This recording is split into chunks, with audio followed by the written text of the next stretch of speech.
اللہ کا ذکر کیا ہے؟ اس کا نام لو، اللہ اللہ اللہ اللہ اللہ، لا الہ الا اللہ، لا الہ الا اللہ، لا الہ الا اللہ، ذکر کرتے رہو۔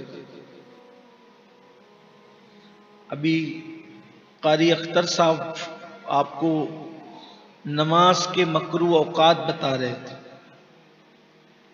کہ طلوع کے وقت، غروب کے وقت، اور جب سورج سر پر ہوتا ہے، جسے عوام اپنی دانست میں زوال کہتی ہے، حالانکہ وہ انہوں نے بتایا کہ زوال نہیں ہے، زوال کے وقت تو نماز منع نہیں بلکہ زوال کا وقت تو نماز کو جائز کرنے کا اور شروع کرنے کا وقت ہوتا ہے نا، اس کو شرعی نصف النہار کہتے ہیں، یعنی کہ نصف النہار کا مطلب آدھا دن جب سورج سر پر آ جائے، یعنی جب سورج کی ابتدا ہو تب بھی منع، انتہا ہو اینڈ پر غروب ہو رہا تب بھی منع، اور جب بیچ میں آ جائے تب بھی۔ اسی طرح یعنی نماز بھی ایک موقع آتا ہے کہ منع ہو جاتی کہیں، ٹھیک ہے، نہیں پڑھ سکتے آپ طلوع کے وقت، غروب کے وقت، اور روزہ بھی کبھی منع ہوتا ہے، عید کے دن نہیں رکھ سکتے، اور پھر ادھر بقرعید کے 4 دن نہیں رکھ سکتے، ٹھیک۔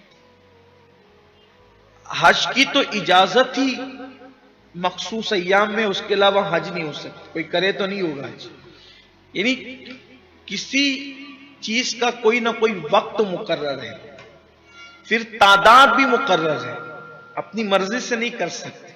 لیکن اللہ کے ذکر کی شان یہ ہے کہ اللہ کا ذکر کبھی منع نہیں، اور اس کی کوئی تعداد بھی نہیں ہے، بلکہ کیا فرمایا؟ اللہ کا ذکر کرو ذکرن کثیرا، اللہ کا ذکر کثرت سے کرو۔ اور پھر اللہ کا ذکر کیا ہے؟ اللہ فرماتا ہے فَاذْكُرُونِي أَذْكُرْكُمْ، تم میرا ذکر کرو میں تمہارا ذکر کروں۔ بعض مفسرین نے کہا کہ تم میرا ذکر کرو میں تمہارے چرچے کروں گا۔ اس ضمن میں حدیث پاک آئیے، میرے آقا علیہ السلام حدیث قدسی بیان فرماتے ہوئے کہتے ہیں کہ اللہ فرماتا ہے جب تم میرا ذکر محفلوں میں کرتے ہو تو میں تمہارا ذکر فرشتوں کی محفل میں کروں، اور جب تم میرا ذکر اکیلے میں کرتے ہو تو پھر میں تمہارا ذکر شان تنہائی کے ساتھ کرتا ہوں۔ تم مجھے جیسے یاد کرتے ہو میں تمہیں ویسے یاد کرتا ہوں۔ اللہ کا ذکر یہ ہے، کرتے رہو اللہ کا ذکر۔ تو فرمایا کہ وَذَكَرَ اسْمَ رَبِّهِ، اور جنہوں نے اللہ کا ذکر کیا اپنے رب کا ذکر کیا، فَصَلَّى، اور انہوں نے نماز قائم کی، نماز پڑھی انہیں، وہ نمازی ہو گئے۔ پہلی چیز گناہ سے پاک ہوئے، دوسری چیز اللہ کا ذکر کی۔ میرا مشورہ ہے آپ سے کہ اٹھتے بیٹھتے چلتے پھرتے کوئی ایک ذکر مقرر کر لو جو آپ کو سمجھ میں، جیسے اللہ اللہ اللہ اللہ اللہ پڑھتے رہو، یا پھر آپ اللہ ہو کا ذکر کریں۔ حدیث پاک میں آتا ہے جو اللہ ہو کہتا ہے اللہ اس کو اپنا دوست بنا لیتا ہے،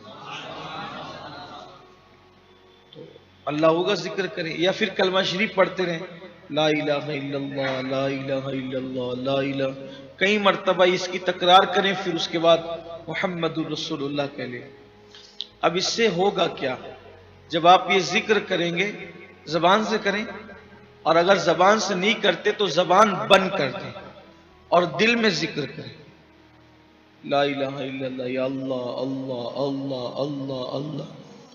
ایک وقت ایسا آئے گا آپ لوگوں سے بات بھی کریں گے تو آپ کا دل جاری رہے گا، منزل، اور پھر بہت لطف آئے گا، بڑی لذت آئے گی۔ اللہ کا ذکر کریں۔ یا پھر سبحان اللہ، الحمدللہ، اللہ اکبر، یعنی ذکر کرتے رہیں، ذکر کی بڑی برکت۔ حدیث پاک میں آتا ہے کہ جب ہم اللہ کا ذکر کرتے ہیں تو جہاں جہاں تک ہماری آواز پہنچتی ہے وہ ساری چیزیں اللہ کے ذکر کے حوالے سے ہمارے لیے گواہ ہو جاتی ہے، اور قیامت کے دن وہ گواہی دیں گی کہ فلاں فلاں موقع پر اس بندے نے تیرا ذکر کیا تھا۔ اس سلسلے میں ایک واقعہ بیان کیا جاتا ہے کہ ہمارے واقعے سے پہلے ایک بات بتاؤں کہ ہمارے اسلاف کا طریقہ تھا، جب وہ پہاڑوں میں جاتے، جنگلوں میں جاتے تو وہ زور سے اللہ کا ذکر کرتے، ان کو گواہ بنانے کے لیے، جنگل کے درختوں کو، پہاڑوں کو گواہ بنانے کے لیے۔ ایک مرتبہ امام اہل سنت سیدی اعلیٰ حضرت سفر میں تھے، تو جب اسی آپ نماز کا وقت آئے تو آپ نے خود اذان دی، امام نے خود اذان دی، امام اہل سنت سیدی اعلیٰ حضرت نے خود اذان دی۔ لوگوں نے کہا کہ حضرت آپ نے اذان پڑھی، تو فرمایا ہاں، میں ان پہاڑوں کو اپنے ایمان پر گواہ بنانا چاہتا ہوں۔ لوگ جب پہاڑوں میں جاتے ہیں تو اپنا نام لکھتے ہیں، ان دیوانوں کو چاہیے کہ اپنا نام لکھنے کی بجائے وہ اللہ کا نام لینا، تاکہ قیامت کے دن وہ پہاڑ بھی گواہی دے کہ مولا اس نے ہم پر پہنچ کر تیرا ذکر کیا۔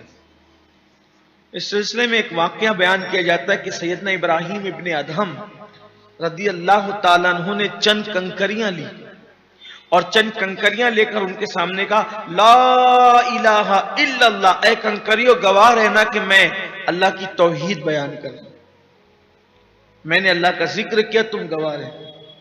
اور پھر ان کنکریوں کو زمین پہ ڈال دیا۔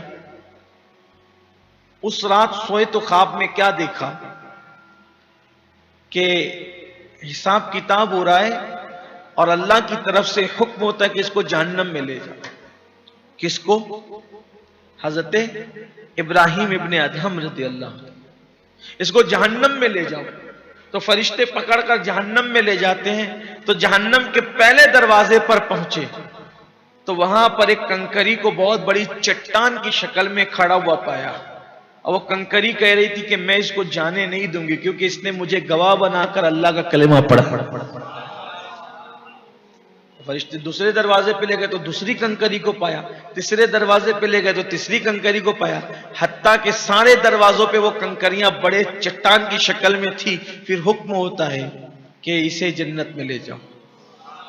یعنی اللہ والوں کو یہ بتایا جاتا ہے تاکہ ان کے اعمال کا فائدہ، یا خواب میں عام لوگوں کو بھی بتایا جاتا ہے، مومنین کو، تاکہ ان کو پتہ چلے کہ انہوں نے جو عمل کیا اس کی برکتیں کیا ہیں۔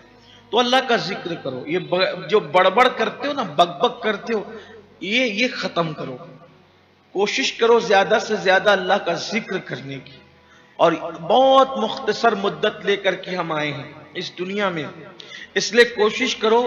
اور پھر میں لوگوں سے کہتا ہوں، پہلے ہی میں نے کہا کہ کلمہ طیبہ سے بڑھ کر اللہ کا کوئی ذکر نہیں۔ افضل الذکر لا الہ الا اللہ، سب سے بہترین ذکر کلمہ شریف ہے۔ کلمہ شریف پڑھو، بہت برکت ہے اس کی۔ اگر آپ کلمہ شریف اس طرح پڑھتے ہیں لا الہ الا اللہ محمد الرسول اللہ صلی اللہ علیہ وآلہ وسلم، اس طرح پڑھتے ہیں، آپ کو زندگی میں کوئی دوسرا وظیفہ کرنے کی ضرورت نہیں۔ اسی کلمہ شریف اور درود شریف کی برکت سے آپ کی روزی میں برکت ہوگی، آپ کی عمر میں برکت ہوگی، آپ کے رکے ہوئے کام ہو جائیں گے، آپ کے مسائل حل ہو جائیں گے، ہر درد کی دوا اس کے اندر موجود ہے۔